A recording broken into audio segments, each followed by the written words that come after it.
Take your Bibles and turn to Daniel chapter 3. Daniel chapter 3. If you don't have a Bible this morning, there are some black Bibles in the pews in front of you, and that can be found on page 878. 878.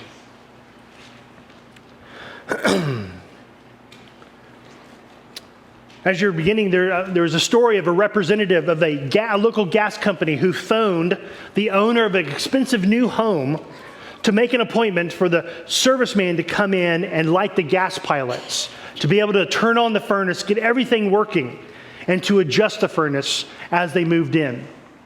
Well, the owner of the home on the phone told the representative, said, "Hey, I need to make sure that I am there because I need to meet and show and kind of give the lay of the land of the house." Well, the gas company representative says, "Yeah, sir, don't worry. There's going to be other contractors there, and the contractors that we have are trained. They know what needs to be done. They'll have no trouble." Well, the owner kept insisting, say, "Hey, you just don't understand. You see, when your man comes and he tries to adjust the furnace, he's going to go out of his mind because the thermostat in the entry hall is not the real thermostat. It is a dummy for my wife to play with. Only I know where the real one is hidden." Well, the owner of the house knew where the thermostat was, and he wanted to make sure where it was. His wife didn't know. And if you're married, you understand getting a new house, that's probably a really good thing to do. Now you can just, whenever the wife turns it up, you can just go on your phone and turn it back down. That's the one thing, or you can even password protect it so she can't get into it. Now, Warren Wiersbe also noted that when God permits his children to go through the furnace, he keeps a close eye on the clock and his hand on the thermostat. What what Warren Wiersbe was saying is, and what we see here in Daniel chapter 3, is that God provides his presence and his protection as he allows the plan for his children as his plans are worked out in the world. So no matter what is happening in our life, no matter whether we're going through good times or bad times, we see and we can know, just as Shadrach, Meshach, and Abednego, that God is always with us and that his presence is there because his plans are best. He's a sovereign God. Daniel 3 has a word for us this morning. It's a story of Shadrach, Meshach, and Abednego. And if you're of a certain age or your kids are of a certain age, there's this show called VeggieTales. You guys remember that? There was this, they actually did this one, and it was called Rack, Shack, and Benny. And they worked in the chocolate factory, and they would have to bow down to the bunny, the chocolate bunny. I could go sing it and stuff like that, but they were, so it was kind of neat how God's faithfulness. So here's the real story. What we're going to do is we're going to read through this. We're not going to read through the whole thing, and then I'm going to go through it. So what we're going to do is we're going to read it as we go through it. As we read it, we're going to kind of go through a little bit at a time. So take your copy of your scriptures, wherever they may be, on the phone, your scriptural journal, or in the Bible, and follow with me starting with verse 1. King Nebuchadnezzar made an image of gold whose height was 60 cubits and its breadth 6 cubits. He set it up on the plain of Dura in the province of Babylon. Then King Nebuchadnezzar sent to gather the satraps, the prefects, the governors, the counselors, the treasurers, the justices, the magistrates, and all the officials of the provinces to come to the dedication in the image that the king Nebuchadnezzar had set up. Verse 3, then the satraps and the prefects and the governors, the counselors, the treasurers, the justices, the magistrates, and all the officials of other provinces gathered for the dedication of the temple, of the image that Nebuchadnezzar had set up. And they stood before the image that Nebuchadnezzar had set up. And the herald proclaimed aloud, "You are commanded, O people, nations, and languages, that when you hear the sound of the horn, the pipe, the lyre, the trigon, the harp, the bagpipe, and every kind of music, you are to fall down and worship the golden image that King Nebuchadnezzar has set up. And whoever does not fall down and worship shall immediately be cast into a burning, fiery furnace. Therefore, as soon as all the people heard the sound of the horn, the pipe, the lyre, the trigon, the harp, the bagpipe, and every kind of music, all the peoples, nations, and languages fell down and worshiped the golden image that the king Nebuchadnezzar had set up. Therefore, at that time, certain Chaldeans came forward and maliciously accused the Jews. They declared to King Nebuchadnezzar, "O king, live forever. You, O king, have made a decree that every man who hears the sound of the horn, pipe, lyre, trigon, harp, bagpipe, and every kind of music shall fall down and worship the golden image. And whoever does not fall down and worship the image Nebuchadnezzar has set up, and whoever does not fall down and worship shall be cast into the burning fiery furnace." There are certain Jews who you have appointed over the affairs of the province of Babylon, Shadrach, Meshach, and Abednego.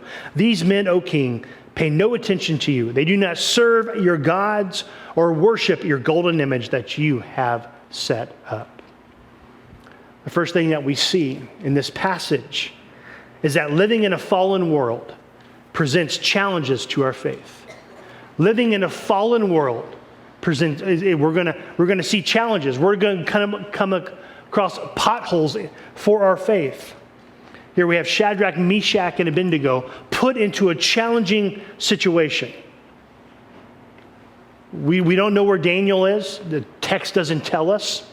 But the focus here is on these three Jewish men who are friends of Daniel's. We've seen them before. We saw them in chapter 1, where they joined Daniel in the not eating of the king's food and drinking of the king's wine.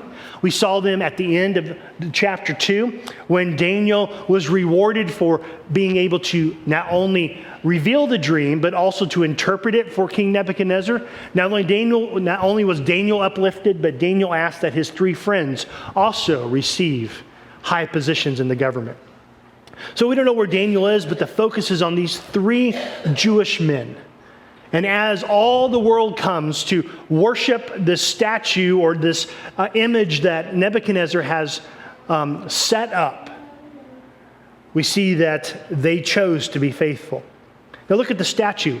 It would, if we were to turn, 60 cubits high, 6 cubits wide, that's about 90 feet high and 9 feet wide. That's a huge statue.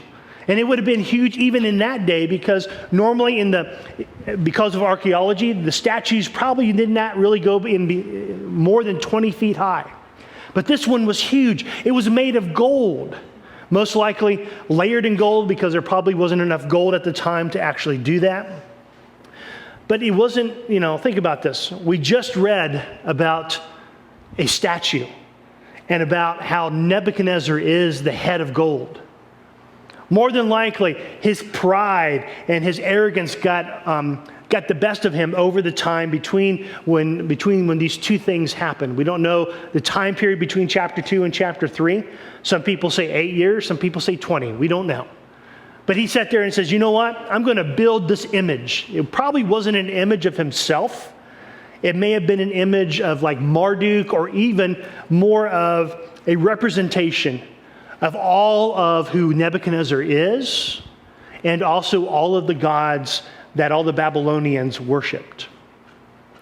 But he was sitting there saying, this is who I am. I am the most important in all the world. My kingdom is the most glorious. Come and worship me. It was a symbol that if you come and you bow down, it's a worship. It's a symbol and an action of loyalty to the king.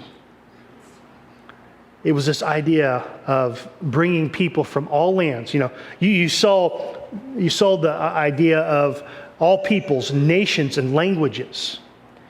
All the decree went out. So what it is that not only did all the most important political leaders, governmental leaders come to this time of worship to the king, but people traveled in pilgrimage from all over the Babylonian Empire to come and to pay homage and to be loyal to the king. It was this idea of bringing everybody together. under a king who was the most important king of the world. Now, if you notice, where was it set up? In the plain of Dura? Think about this. What other thing that was really big was built in the plain of Dura in the past? The Tower of Babel. So what we see, just as the pride of the people back thousands of years ago in early Babylon tried to usurp God, we have an arrogant, prideful king. And then next week, Ryan's going to tell us about how that kind of plays out in his life. But we see this and comes back, sets it up in the same place where God judged the people in all the languages. And he's coming to bring all the languages back here together to be loyal under one man. So there's a lot of pomp and circumstance, the idea of all these musical instruments being repeated over and over again. The writer is sitting there talking about the atmosphere, that this is a time of worship, that this is a time not only of worship, but also of national unity. It was there to bring a national unity around idolatry. And what we see is that because we live in a fallen world, God's children, the challenges that we are presented each and every day are challenges of temptation and challenges of trial. We have this, the temptation is, if you just bow down to the image, you'll just get to go on about your life. No harm, no fuss, no furnace. The temptation is fall in line with the idol of the culture so that you don't make more of your life difficult. So Shadrach and Meshach could have sat there and just went along to get along. They could have bowed down and nobody would have even questioned it. Nobody probably wouldn't even seen them there. But they refused to do that. And I think every one of us has that temptation today. I don't think we have a temptation to bow down to a gold or silver statue at home. And I don't think we in Americans, because we choose not to follow the culture, we're not faced with the fiery furnace of death. But we are faced with the temptation to allow our hearts to bow to the idols of our culture. And we will bow, or the question is, are we going to bow to the culture, or are we going to bow to our only king? You know, what are our culture's big idols? Power, pleasure, comfort, security, achievement, success, sexuality, influence, and I think one of the biggest is personal freedom. What is the issue around, if you look at the number one issue, all the issues of the coming presidential election, it has all the idols accounted for. We have issues with the economy. We're tired of paying more money for food, aren't we? We want security. We want financial security. We want to be able to have more money left over at the end of the month. Abortion is huge on the line. Why? Is it because we're a nation that likes to kill babies? No, we do. But it's more about having the personal freedom to do what anybody wants to do and not have any consequences. We live in a culture where one of the most controversial things to do is to actually be somebody, to stand up and tell someone that there are things that you should not do.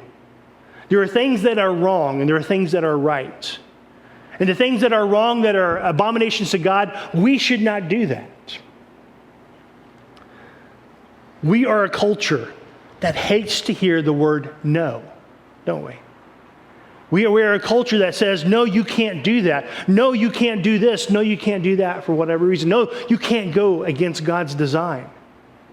Just because you feel like it, just because you want to, doesn't mean that you should. You know, we've seen that. We've seen that especially this week.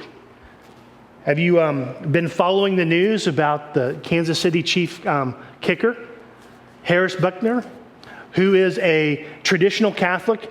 He's a 3-time Super Bowl champion. And, you know, I remember watching the Super Bowl and the surrounding interviews, and Harrison was there, and he was talking about his faith. He was talking about what it meant to him. And it didn't cause any problems. But this past weekend, he gave the commencement speech at Benedictine College, a highly ranked liberal arts traditional Catholic school. And in that 20 minutes, he spoke, 20-minute commencement speech, he spoke about how bad government leadership was and how negatively their leadership had impacted the lives of the nation, and how they supported, how the things that they supported made our culture degenerate even further. He spoke about his faith and how his faith should impact women, men, and marriage. And he even spoke about how, as they graduate, how their faith should impact their lives. He talked about the true design for family, the true design for marriage, the true design for gender and relationships. And it was not long after he finished his speech did the world go crazy. There were cries to the NFL to punish him. There was cries. There's a petition right now on change.org to basically have the Chiefs fire him. Why? Not because he was standing out on the street corner, not because he stopped in the middle of a game to preach the gospel. No, he shared his faith to a group of Catholics at a Catholic school. And what we see is that because he was sitting there, he went against all the cultural idols that we have today. He was trying to be canceled. And it's a good thing to see that even the Chiefs and the Chiefs' wife and the Chiefs' owner's wife and the Chiefs' owner's daughters come out in support of him and their faith. But how many of us, now we may not have the fame or the fortune like Harrison does, but how many of us are tempted to bow to the idols of the culture? How many of us are tempted to not be gung-ho for Christ, as not to be labeled by our neighbors and co-workers as Jesus freaks? Or we're living in a cult. I think how many of us just want to go to church but not seen as churchy? How many of us want to wear the label as a Christian but not to be too much of a Christian? Because what happens is that then the people that aren't saved will look at us and say, hey, you're weird. How many of us talk with our unsaved family and friends and coworkers and hope conversations don't come up? Because then we have to share the truth. Because I think so many Christians are bowing down to their golden statue moments. And as family and friends come and share what they feel, share the idols, they don't push back. They just sit there and they don't want to make a fuss. And they just go along to get along. When we do that, we may not be literally bowing down to a golden image, but that's our idols. We want to be accepted. We don't want to be mocked. Our acceptance by other people is more important than the truth of God. Not only that, but we have the challenge of trials. Look at Shadrach, Meshach, and Abednego. These people, the Chaldeans that were talked about, that went to the king, brown-nosing to the king, say, hey, these three guys that you put up in high offices, they're not bowing down to you. They were just waiting. They were biting. They were, chomping at the bit, waiting for a time to be able to take them down. They were jealous because they received awards and promotions. So what we see is they used their religion, they used their faith against them. They're being targeted unfairly for their faith. They were the trial that they were being pressured to capitulate to the culture. The trial is the furnace is hot and ready for them. This is the Christian life, isn't it? Temptation to sin, trials of difficulty and suffering in our life. And like them, we're wondering, why am I here? Why has God placed me in these situations where my faith is tested? where my life is uncomfortable, and and how can I endure through these times? And then what we see is, as we go through, we see through Shadrach, Meshach, and Abednego that they have to make a stand. We have to make a stand. We must have faith that is not wishy-washy compared to the situations we're in. But we need solid, unshakable faith. Look at verses 14 to 18. Nebuchadnezzar answered and said to them, "Is it true, O Shadrach, Meshach, and Abednego, that you do not serve my gods or worship the golden image that I have set up? Now, if you are ready, when you hear the sound of the horn, the pipe, the lyre, the trigon, the harp, the bagpipe, and every type of music, to fall down and worship the image that I have made, well and good. But if you do not worship, you shall immediately be cast into the burning fiery furnace. And who is the God who will deliver you out of my hands?" And 16 and 18 through 18, this is the center. These three verses is exactly what this whole chapter hangs on. It says, Shadrach, Meshach, and Abednego answered them and said to the king. The only time we hear them talk, he says, "O Nebuchadnezzar, we have no need to answer you in this matter. If this be so, our God whom we serve is able to deliver us from the burning fiery furnace, and he will deliver us out of your hand, O king. But if not, be it known to you, O king, that we will not serve your God or worship the golden image that you have set up." So what we see is that in verse 15 at the end, it says, what does Nebuchadnezzar do? He mocks God. "Oh, who is the God who will deliver you out of my hands? I'm King Nebuchadnezzar. I'm the golden head of the statue. How dare you go against me? There is no one, not even any God, that's going to save you out of my hands." Wow. You got a guy who's a little bit too big for his britches right there. But that's what we see. But we know that they believe in a God who is real, who is powerful, who's in control, and who is good. And they believe that whatever happens to them, God's plan is best. So we're going to see here the main point of what we're going to look here is that we need to believe that believing in God's sovereign plan helps us endure. How do we endure through challenging times? How do we endure when either the furnace of temptation or the furnace of hardship and difficulties in our life want to just take us out? How do we do that? How do we withstand when our faith is tested? Well, I think what they say here is perfect. Number one, look at verse 17, the beginning of it. "If this be so, our God whom we serve is able to deliver us from the burning fiery furnace." How do we endure? We need to believe that God is able to deliver. We need to believe that God is able to deliver. They were confident.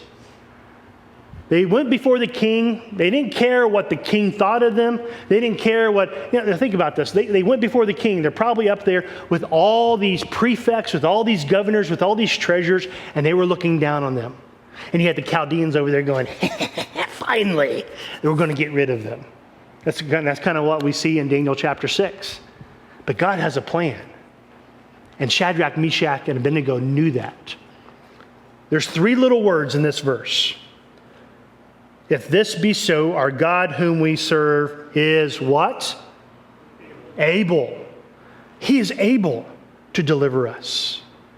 They knew God, and they knew that He could. God is able to deliver. He is able to save. He is able to rescue. And how did they know that? Well, they knew the Scriptures. They knew God is the one who came and was able to create the world. God is the one who rescued His people out of Egypt by parting the Red Sea.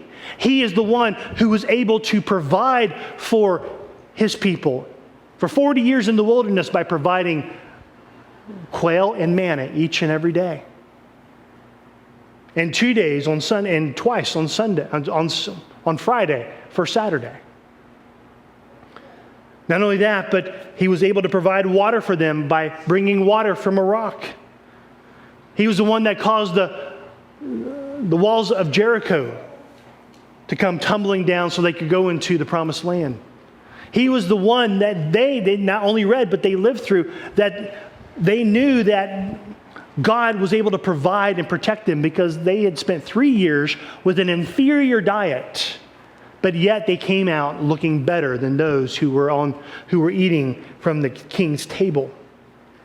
Not only that, but we also saw and they experienced how they were saved because God was able to reveal to Daniel the dream Nebuchadnezzar had and also the interpretation. Their faith was not just in some, this God is able, maybe, but they knew God was able because of how God worked in the past. Because they knew what God had done in the past, they knew what he could do in the present. And they knew he was able to save them if that was his plan. And I think that's the thing that we have to understand. How do we endure our hardships? How do we endure the temptations and the trials to give up on God? We need to understand what he's done in the past, he can do in the present in our life. This is the most basic principle in our faith, is that God is bigger than your problems. He is bigger. He's bigger than cancer. He is bigger than a lost job. He's bigger than a broken marriage. He's bigger than your friends. He is bigger than your sin. He is bigger than your shame. And you know what? He's bigger than the grave. We see that through the resurrection of Jesus Christ. And if you are his child, understand that nothing happens to you without his permission. Not a hair on your head falls apart or falls from your head from his knowledge or permission. Some men in here, God has given permission for a lot of your hair to fall out. God is able. God is able. Let's say it together. God is able. God is able. God is able. Believe it. Not only that, but look again at the last part of verse 17. It says, and he will deliver us out of your hand, O king. Not only do they believe he is able, they expect that he will deliver. That God's going to rescue them. They expect some type of deliverance. Well, we know they expected, God's going to deliver us out of your hand. Whether it would be that he would save us from the furnace or that we would die in the furnace and we would be with God. Either way, God is going to deliver them out of their hand. They had a big God and they believe he could do anything. They're very optimistic. Then look at verse 18. But if not. Oh, wow. Great 3 words. But if not, be it known to you, O king, that we will not serve your gods or worship the golden image that you have set up. How do we endure? We trust God even if he doesn't deliver. Even if he doesn't deliver. They are saying, we know God can deliver. He can deliver us, but we don't know if it will. But either way, we still will not bow down to your golden image because that's not what God wants us to do. Basically, they were signing their own death warrant, and they knew it. What an example of true faith. Now, we sit there and say, well, Pastor, they just had a lot of faith, and I just don't have that amount of faith. It's not about the amount of faith you have. Jesus talks about the faith of a mustard seed. You ever planted a mustard seed? Think of a seed of a strawberry. Those are little bitty microscopic. It's not about how much faith you have. It's about how powerful of the person you have faith in. You can have doubts in your faith, but if you have faith in God, God still works. Consider that phrase, but if not. We want our prayers answered, right? But what if they're not? The idea of unanswered prayers. We want long life and good health. But what if that doesn't happen? We want our children to prosper. But what if not? We want miracles to happen in our lives, in our church, in our families, but what if not? Think about this. If God says no to your dreams and your hopes, will you still trust him? If God says no to your plans for the future, will you still serve him? And as you cry and as you wail out to God for those that you love, and God says no, will you still follow him? If God does not answer or act in a way that you think is best for you or what you expect, will you still serve him? Will you still follow him? If we are going to endure in the furnace of our trials, our temptations, our difficulties and hardships, then we need to have a confident faith that God is sovereign and his plans are good. If we don't, then if we don't, we have no hope, because God is in control, we are not. So what is the secret to endurance? It's surrender and obedience. Surrender and obedience, and that's what we see in Shadrach, Meshach, and Abednego. What is surrender? It's releasing the right of control. Basically saying, whatever happens is out of my hands. And that's exactly what happened to Shadrach, Meshach, and Abednego. The moment they chose not to bow, things were out of their hands. They could have bowed. They could have capitulated. They could have compromised and be in control of their future, but they chose to stand. What is a good picture of surrender? Well, think about surgery for a moment. You take your clothes off, and you, in this little flimsy thing, and you tie it in the back, and you lay there, and they give you a whole bunch of drugs so you fall asleep. And you're rolled into the emergency room, and this doctor has this knife, and he cuts into your body. Well, when you fall asleep, there is no control, is there? Well, you say, hopefully you've picked a good doctor that listened. You're in the doc's hands. Think about that. We may have apprehension about going to surgery. We may have apprehension, but we don't really have too much problems with surrendering our lives to the doctor's hands. But why is it that we resist surrendering our lives to God's plans? Is God more powerful than the doctor? Well, a lot of doctors think they're God, depending on the doctor you get. And those are the good doctors that you want, because they're confident. Their hand is true. We'll trust a stranger with a knife before we trust God. We sit there and say, just wait a minute. God, what's your plan going to be? We are to obey. So how do we endure? We surrender to God and we obey what he's told us to do. Believe God is able, expect that he will, and trust him even if he doesn't.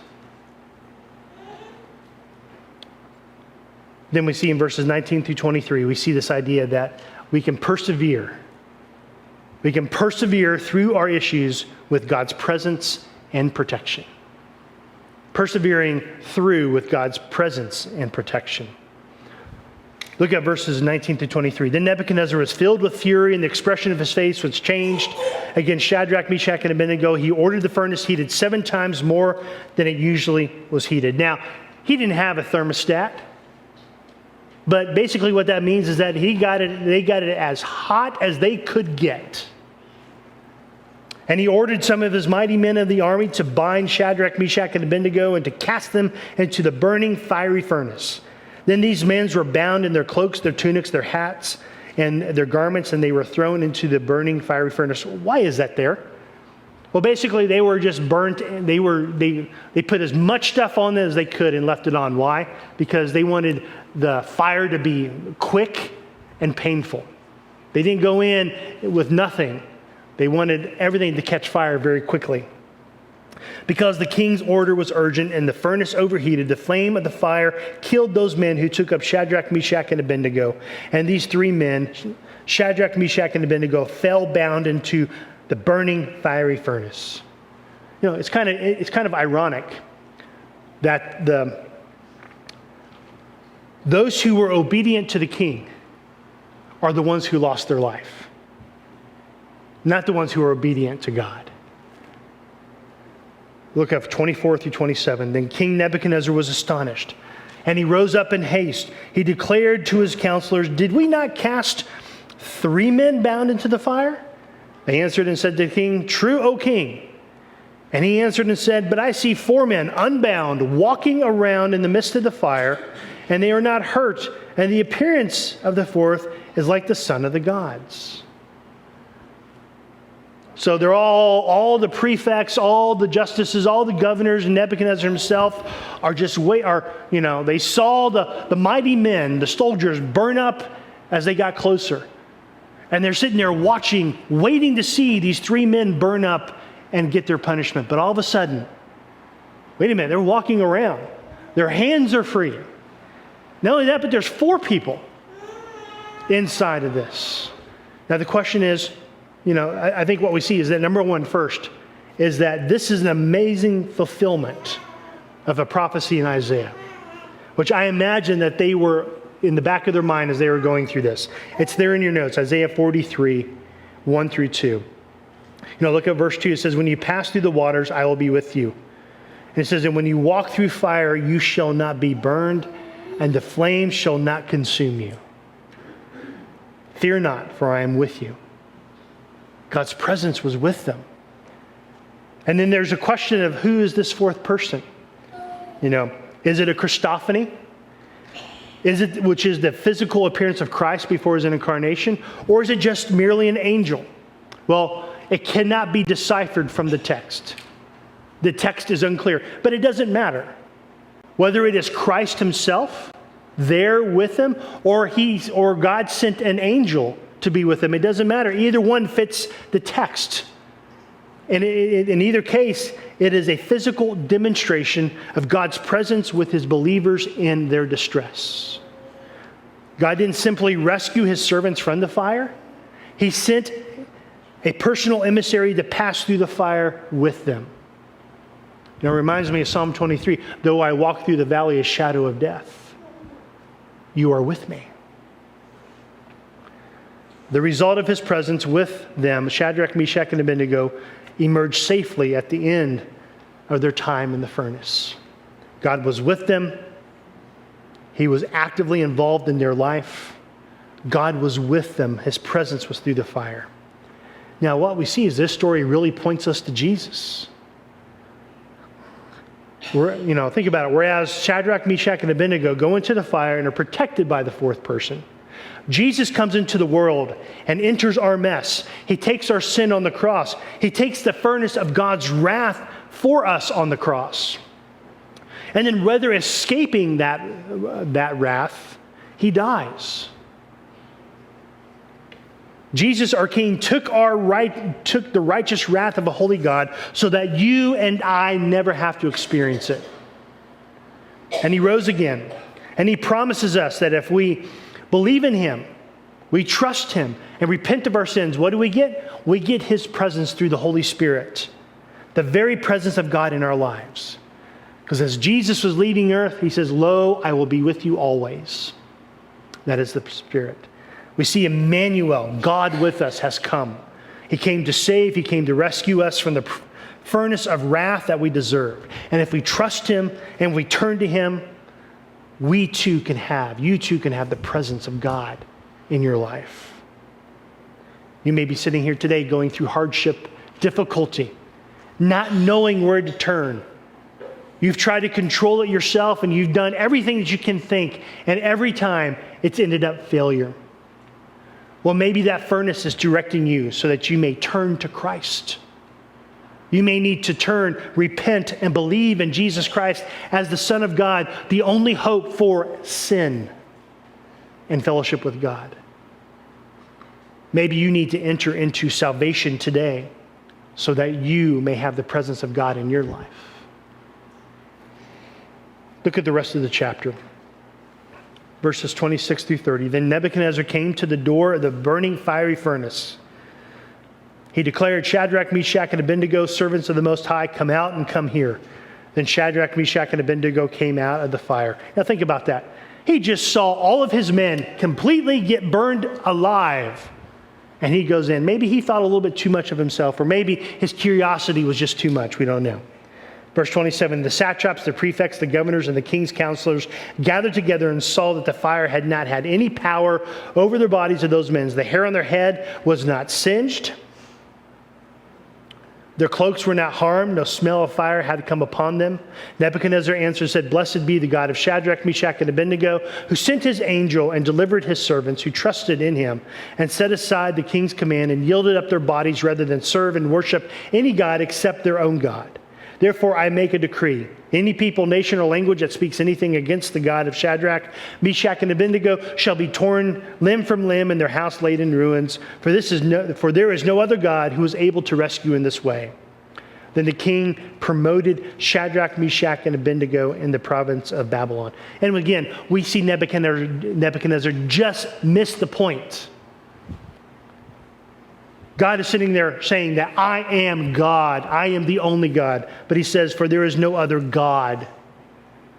God, Shadrach, Meshach, and Abednego's God is a great God. He's going to rescue you like nobody else.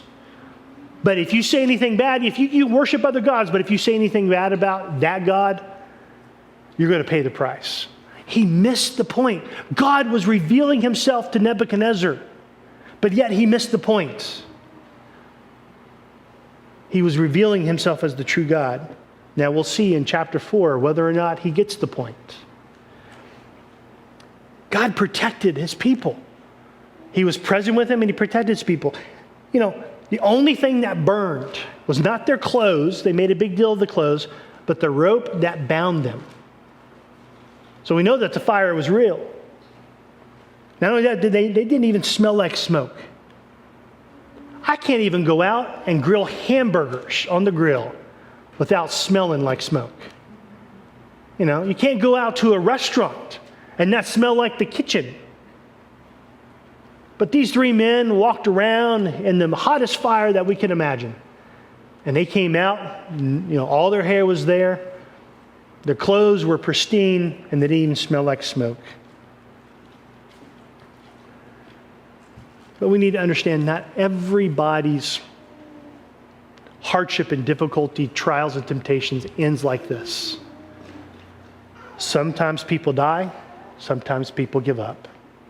And if you look and we see it there in your passage, in your notes, Hebrews 11:32 through 38, you can see that it talks about people who were faithful. Two types of people. Some that escaped the edge of the sword. Some that were able to escape the power of fire. Some that were made strong out of weakness. Some that put foreign armies to flight. But then there's also those who were faithful. Some were tortured, refusing to accept release so that they might rise again to a better life. They refused to capitulate and they were killed. Others suffered mocking, floggings, and even chains and imprisonment. Some people died by the sword. But what we see is that it doesn't matter how how the difficulty turns out. It doesn't matter the result. Whether you are literally saved earthly wise or maybe saved to heaven. Maybe you're rescued, or maybe you have to endure this for a longer time. As you are enduring, you need to understand that God is with you. You may triumph in life because God is with you, or you may triumph in death. But either way, God is with you. God is with you. He will not abandon you. He will not leave you. God protects us, and He's present with us. So when you're tempted to give up, when you're tempted to give in, when you're tired, when you're lonely, when you're overwhelmed, what do you need to remember? God is with you. God is able. Let's say that together. God is with you. Sorry, let's say, God is with me. God is able. God is with me. God is able. Let's say this again. God is with me. God is able. God is with me. God is able. How do we endure the furnace of trials and tribulation, trials and temptations? We understand that a sovereign God is with us and is able. It's not about the quality or the quantity of our faith, but it's about who we have faith in. A God who is with us and a God who is able.